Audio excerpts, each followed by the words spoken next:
itu satu tempat. Dia kan menulis Sahih Bukhari itu di Madinah, di Raudhah di samping makamnya Rasulullah. Sebelum beliau menuliskan suatu hadis, dia beristikharah dulu 2 rakaat. Seakan-akan dia meminta petunjuk kepada Allah. Secara sanad sudah benar. Maksudnya secara usaha manusiawi sudah benar. Direkam oleh sepulannya sikoh. Diberikan oleh sepulannya sikoh. Yang satu lagi juga mereka sampai kepada Imam Bukhari semuanya sikoh. Beliau sudah yakin secara hukum manusiawinya ini sudah benar, tapi beliau masih menyerahkan kepada Allah, minta petunjuk kepada Allah. Sebelum menuliskan satu hadis, beliau istikharah, kemudian baru beliau tuliskan. Jumlah hadisnya berapa? Sekitar 7.000 hadis. Saya udah hampir setahun belum khatam juga. Itu saya yang ngerti bahasa Arab, apalagi kita. Untuk mendapatkan yang sekitar 7.000 hadis, itu dari ratusan ribu hadis. Itu kan yang sahih-sahih saja.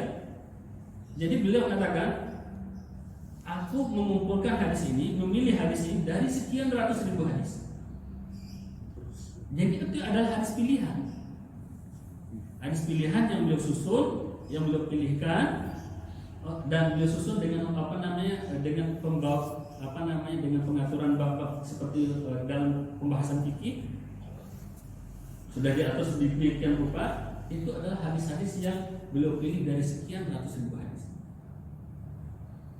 Untuk mendapatkan masing-masing daripada sekian ratus ribu hadis itu, kesini dia melakukan perjalanan untuk satu hadis.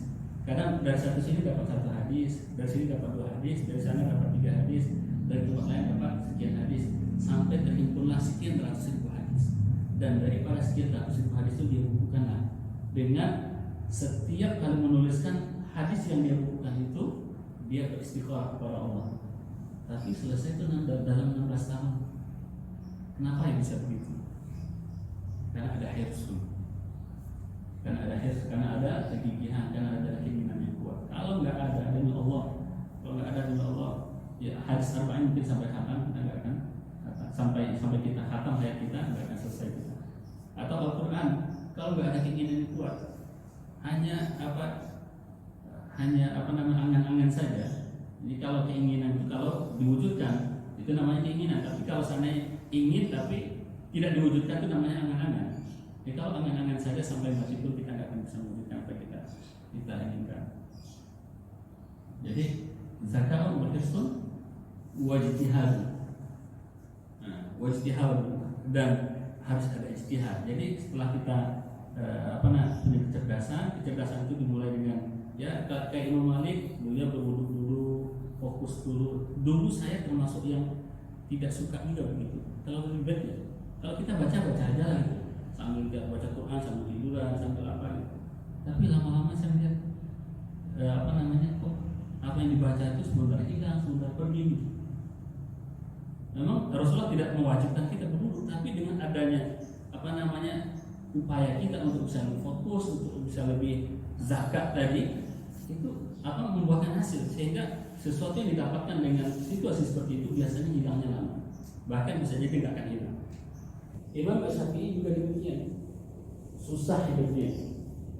Bahkan ketika masih proses belajar, Imam Syafi'i ini nyambi kerja juga, nyambi kerja sebagai asisten mufti. Nah, dari situ dia dapat gaji, kemudian dia gunakan untuk mencari ilmu lagi. Imam Ahmad juga demikian. Imam Ahmad ini dia hafal 1 juta hadis dengan sanadnya, hafal 1 juta hadis. Makanya dia rujukan dalam masalah hadis juga salah satu rujukan.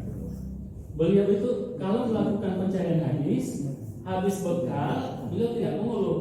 Habis bekal beliau pergi ke pasar jadi tukang angkat atau jadi suka bantu orang, dapat uang yang ada itu kemudian beliau gunakan untuk mencari ilmu lagi, melakukan perjalanan lagi. Jadi begitu mereka. Memang harus ada pilihan, tapi bukan harus menjadi kaya. Apalagi kalau kekayaan hanya untuk dinikmati. Maksudnya Imam Syafi'i di sini adalah harta itu kau butuhkan, akan tetapi untuk sebagai fasilitas yang mendorong kau mencari ilmu, bukan untuk dinikmati, bukan untuk dijadikan alat bersenang-senang. Makanya Imam Malik mengatakan tidak akan bisa merasakan manisnya ilmu ini kecuali orang yang sudah disusahkan oleh kefakiran. Artinya sampai fakir dia untuk mencari ilmu maka Allah akan berikan kepada dia sesuatu yang tidak dia duga-duga. Ketika dia sudah jadi imam, terbayangkan Bapak Ibu, ketika Imam Malik jadi imam, dan ketika dia berfatwa, pakaian dia yang datang dari Khurasan, yang datang dari Yaman, pokoknya yang super bagus ketika dia menyampaikan hadis. Parfum dia yang terbaik. Kenapa? Karena perjuangan beliau dahulu. Ketika beliau sudah jadi imam, luar biasanya Imam Malik ini, Sultan pun, Khalifah pun segan sama beliau. Pernah dia diminta untuk mengajar, untuk datang. Jadi yang namanya Khalifah, karena ini penyakitnya para penguasa ini kadang-kadang begitu, ingin semuanya tunduk kepada dia, termasuk ilmu juga tunduk kepada dia. Jadi suatu ketika dia diminta oleh Khalifah untuk menyampaikan hadis tapi di istana. Kemudian apa kata? Padahal itu yang meminta adalah Khalifah Bani Abbas. Bani Abbas ini adalah keluarga kerabatnya Rasulullah. Apa kata dia kepada sang Khalifah? Oleh Khalifah, ilmu itu didatangi, tidak datang sendiri. Kalau mau mendengarkan hadis, datang untuk majelis hadis. Jadi kalau sekedar ingin bertemu ya sudah, tidak apa-apa. Tapi jangan minta hadis. Ini yang dia jaga itu di bawah ilmunya. Kemudian yang terakhir Imam Al-Bukhari. Imam Bukhari ini lain lagi ceritanya. Lahir kecil dan yatim. Ketika kecil pun dapat musibah, mata dia buta, dia bisa melihat. Tapi kembali kepada peran ibunya. Pada peran ibunya setiap hari menangis, setiap malam meminta kepada Allah agar dikembalikan penglihatan anaknya yang sangat dia sayangi, Muhammad bin Ismail Al-Bukhari. Kemudian suatu ketika karena sudah seringnya saking lamanya dia berdoa kepada Allah, bertemulah dia dalam mimpi dengan Sayyidina Ibrahim Al-Khalil. Jadi Nabi Ibrahim AS dalam mimpinya mengatakan, wahai ibu, karena saking banyaknya berdoa kepada Allah, sekarang Allah sudah mengembalikan mata anakmu. Kaget dia, dan tiba-tiba pagi hari dia melihat anaknya sudah bisa melihat. Nah, maka sejak saat itu dia kuatkan kepada anaknya untuk belajar terus, dan sampai dia ketemu dengan seorang guru yang bernama Ishaq ibnu Rahawayh. Dan Ishaq ibnu Rahawayh ini mengatakan ketika dia membahas tentang hadis itu, ada yang benar periwayatannya, benar sanadnya, benar matanya, ada juga yang tidak benar, ada yang standar kebenaran itu misalkan 8%, ada yang 8/10 atau 7/10, dijelaskan oleh gurunya.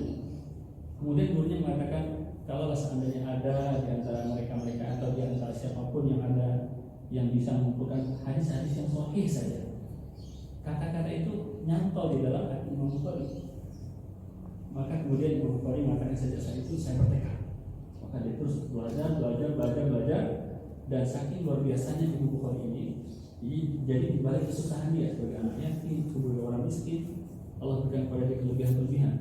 Jadi saking luar biasanya dia. Jadi ketika dia sudah menjadi imam besar, dikenal di mana-mana sebagai seorang yang paling kuat hafalannya, suatu ketika dia masuk ke Baghdad. Ulama-ulama Baghdad ketika itu ingin menguji Imam Bukhari. Karena ketika mereka tahu Imam Bukhari akan datang ke Baghdad, maka mereka membuat sebuah tipu daya. Ditunjuklah 10 orang untuk menguji Imam Bukhari daripada ulama-ulama yang ada di Baghdad.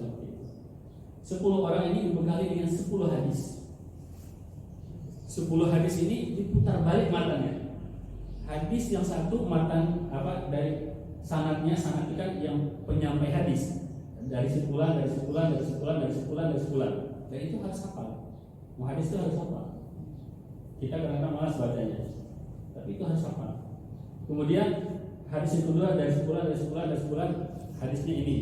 Misalkan hadis yang pertama tadi innamal a'malu binniyat, yang kedua ini adalah misalkan hadisnya kullu bid'atin dhalalah, misalkan. Diputar sanadnya di otak-atik oleh mereka sampai 100 hadis mereka lakukan itu. Yang pertama mengatakan bagaimana menurutmu hadis ini dari fulan, sanadnya disebutkan tapi hadisnya dipakaikan hadis yang lain. Sampai dia menyebutkan 10 hadis, Imam Bukhari mengatakan saya tidak tahu. Maka orang semua berkumpul karena mereka sengaja buat untuk menguji Imam Bukhari ini, dia ini benar nggak gitu. Kalau dia bohong maka semua orang langsung tahu. Kalau dia benar, ya sebenarnya itu bukan target mereka. Bukan target mereka itu ingin menjatuhkan Imam Bukhari. Jadi yang pertama mengatakan hadis ini dan Imam Bukhari mengatakan tidak tahu. Orang-orang yang awam-awam itu mengatakan masa katanya imam besar itu nggak ada tahu hadis 10 hadis itu nggak ada yang tahu, dia satu pun nggak ada yang benar menurut dia. Nah, jadi orang mulai apa namanya suara orang biasa, orang awam mulai terdengar. Kemudian yang kedua mengatakan hadis ini dari bulan diputar-putar begitu sampai 100 hadis. Selesai mereka semuanya menyampaikan, di antara mereka sadar, di antara para penguji ini mulai tahu ini dia tahu nih. Tapi mereka tidak langsung mengatakan itu. Setelah mereka sudah semuanya selesai, Imam Bukhari mengatakan kepada yang pertama tadi, adapun hadis yang kamu katakan tadi, yang saya tahu adalah hadis sanadnya ini dari sini hadisnya ini. Kemudian hadis yang kedua ini, kemudian sanadnya ini hadisnya ini. Sampai diurut satu persatu sampai selesai 100 hadis. Ketika itu semua orang tahu ternyata Imam Bukhari ini betul apa hadis. 100 hadis putar balik sanadnya, tapi semuanya benar, dibenarkan oleh Imam Bukhari. Ini salah satu kemuliaan mereka. Dan ini mungkin sulit kita percaya, nggak mungkin kita percaya, kecuali yang tidak bisa kita bantah adalah bahwa itu sudah disampaikan secara, kalau di dalam ilmu riwayat itu secara mutawatir, semua orang menyaksikan. Terus kita mau percaya apa tidak percaya? Percaya tidak percaya harus percaya jadi. Begitulah realita.